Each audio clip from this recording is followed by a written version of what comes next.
Hey, are you having a problem installing your operating system on your Dell Latitude E5470?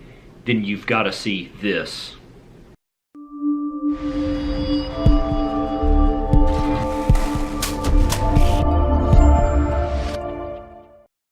Hey there everyone.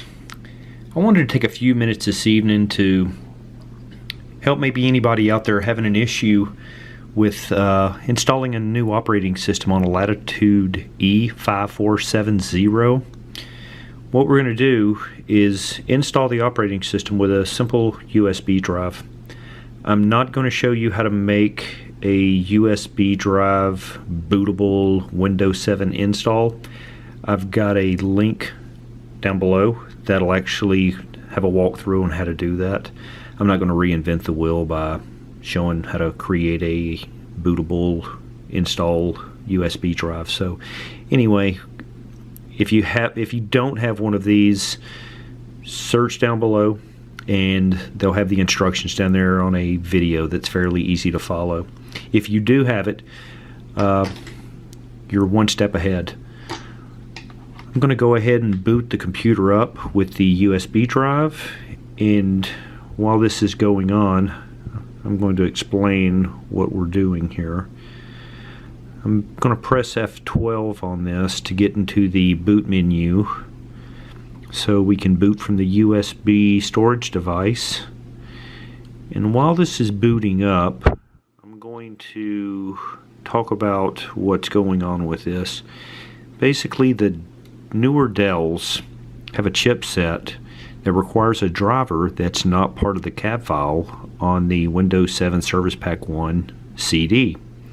So whenever you make a USB bootable device and try to reinstall the operating system, since the Latitude E5470 doesn't have a CD-ROM, it eventually loads all the files up, gets into the OS, gets ready for the install, but then it can't find the drivers for the USB device, so it abruptly stops, and there's nothing you can do about it. You can search around on the reserve partition, the primary partition, you can look all around the USB drive, and there will be nothing. You're just spinning your wheels.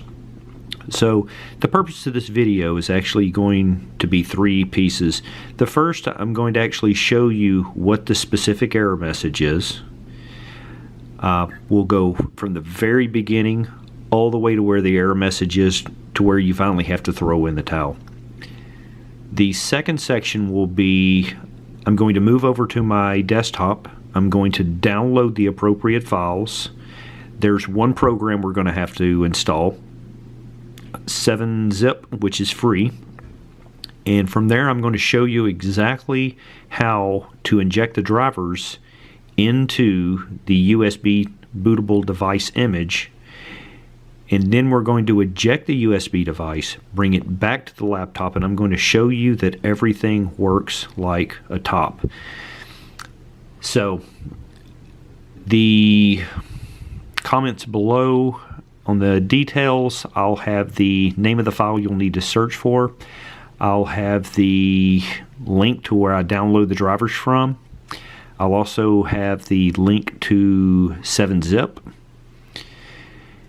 And that should be it.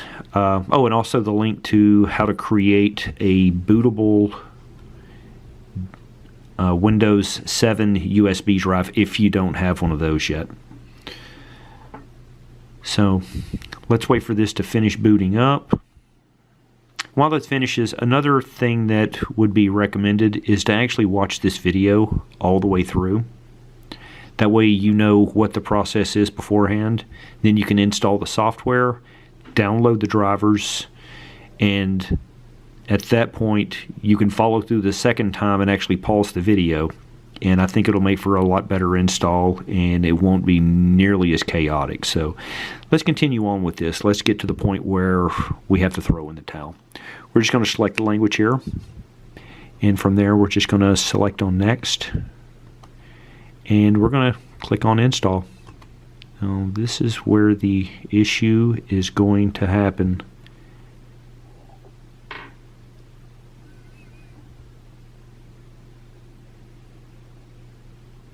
And here we are. This is the breaking point. You can do nothing here. You can click around, you can search everything under the sun, you can search here and it won't find anything. So at this point what we have to do is go to my desktop. So what I'm going to do is go ahead and stop this video, go to my screen capture on my desktop, and I'll walk you through everything on how to get around this. So be back in just a second.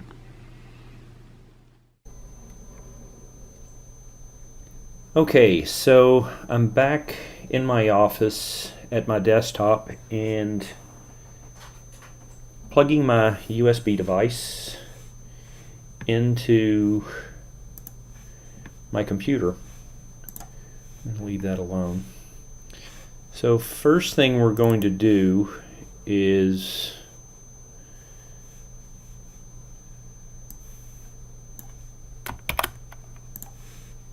we're going to do a search for the file name that we're requiring.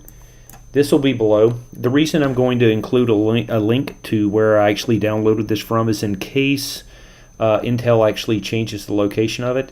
This way you'll still have the search criteria, so you can run it through Google and find if they put it somewhere else. You know, they're always recategorizing their sites, and therefore the link could be dead tomorrow. But this way I'll have the actual drivers that you need. You can do a search for those, so if they do move you can still find them. So go ahead, click on that.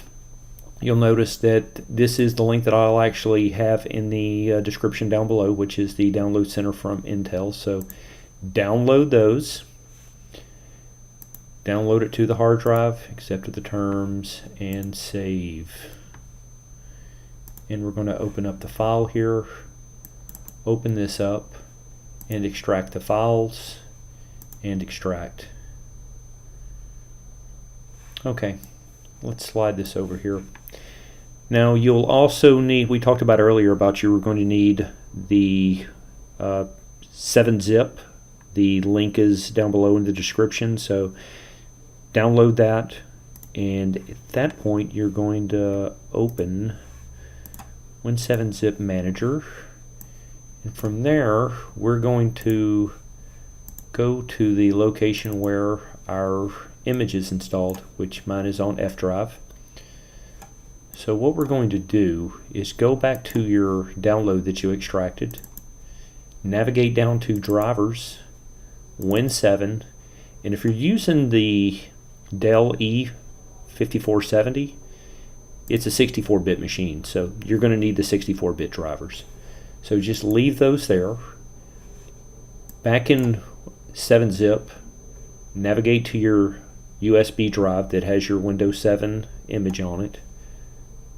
Go to sources, scroll down, and you're going to go to the boot WIM right here. So double click that to open it. It's going to open. Slide this over a little bit. Now at this point we want to click on the 1, and you'll have a preview of program files, program data, sources, users, and Windows. Highlight all of these and drag these over in, and you'll notice that you get a dialog box. Are you ready to copy the files to archive? Yes. It's going to copy these in, and it takes about 2 or 3 minutes depending on the speed of your machine, because it is recompiling this package. So it's moving it over, and of course you'll see the amount of the data that's left moving in. So I think the last time I tried this last night, whenever I was making sure that this process was going to work, it took right at 2 minutes.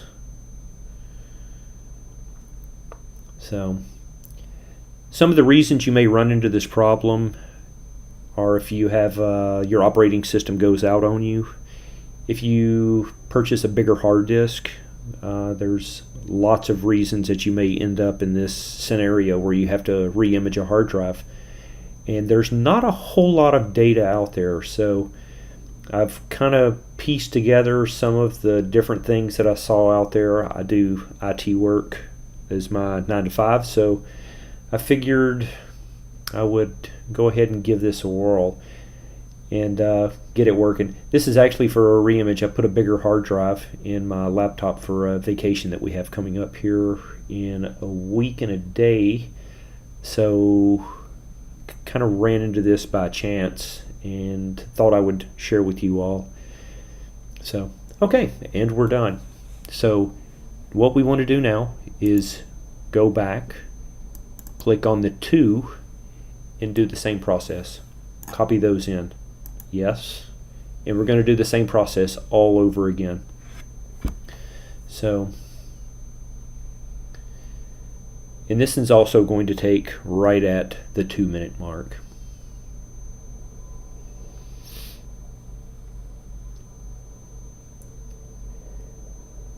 These tech videos, I'm probably going to start putting these up from time to time. This is mine and my fiance's channel, but I'm probably going to throw some tech stuff out there to help out the YouTube community also. So this should take about right at 2 minutes also.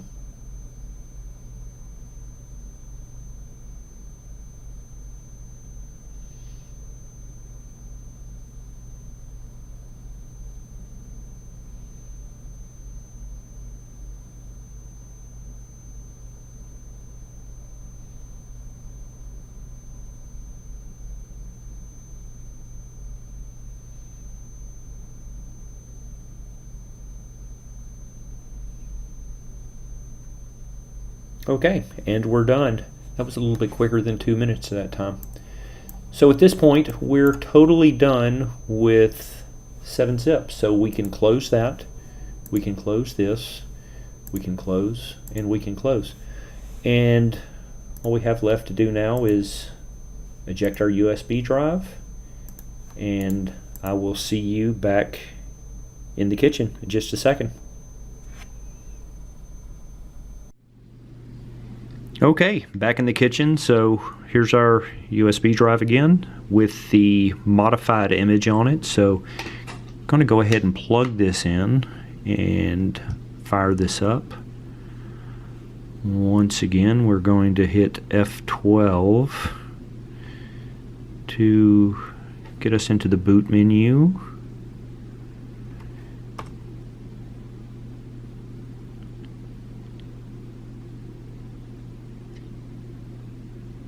And instead of waiting for this to load up, since it's going to take 3 minutes or so, and you probably don't want to sit around and listen to me talk again, I'm going to speed this up, and we'll just get to whenever Windows is loading, and we'll go from there.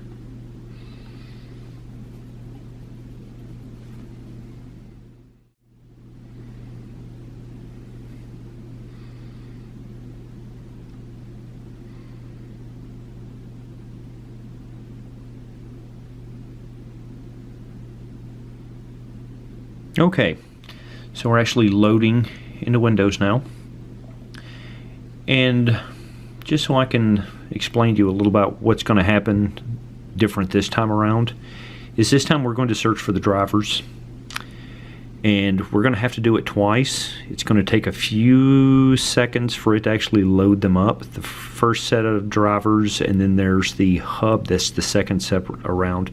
And basically I'm going to get to the next step where the install actually happens, and from there I will turn you all loose, and you can get your laptops re-imaged and enjoy your new operating system without all the headache of having to figure this out on your own.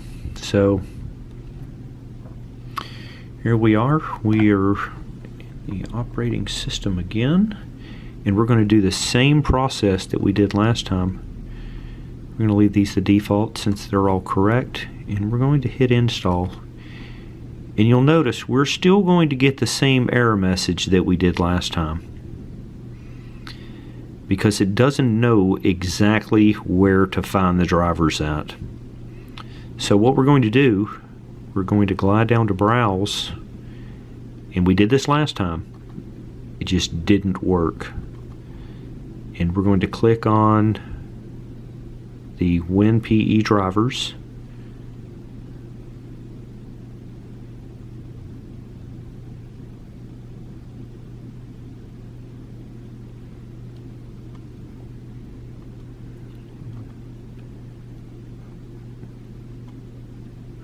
Oh, excuse me, it wasn't the WinPE, it's the root.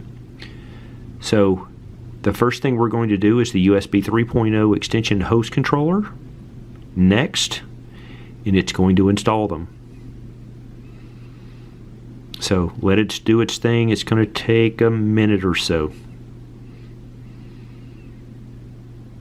It's got that progress bar that really doesn't show you where the progress is, so it's one thing that always kind of annoys me about Microsoft is their progress bars aren't very realistic. So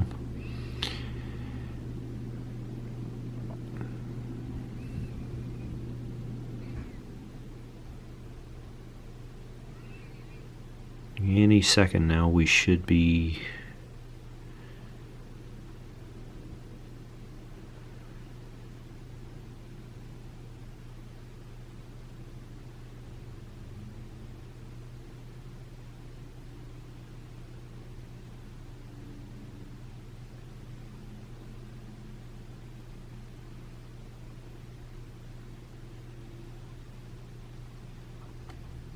okay, so now we're going to browse again and OK. And this time we click on the Intel USB 3.0 root hub and next. And we'll have the same scenario with the progress bar that doesn't really tell you anything, so we'll wait on it to do its thing.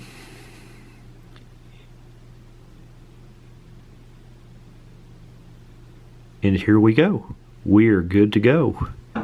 Right now, we can actually agree to the terms. We can go next. We can go custom and go on from there. So, in a nutshell, this is all you have to do to get around the USB problem that hardly anybody has an answer to. As far as the Latitude E 5470s for sure. I'm not sure if the 5460s have the issue or not. And I'm not sure about the 5450s. I haven't messed with those. But this definitely 100% works with the E5470. So if you like the video, give it a thumbs up. If you would like to subscribe, from time to time I'll also have tech stuff on this channel along with some vacation stuff, bike riding, also quadcopter stuff. We'll have all kinds of stuff on there. So anyway, if you'd like to follow along with that, subscribe. If you like this video, share, recommend it to others, like the video, comment back if you have any issues. I'll try to help. So alright, have a good day.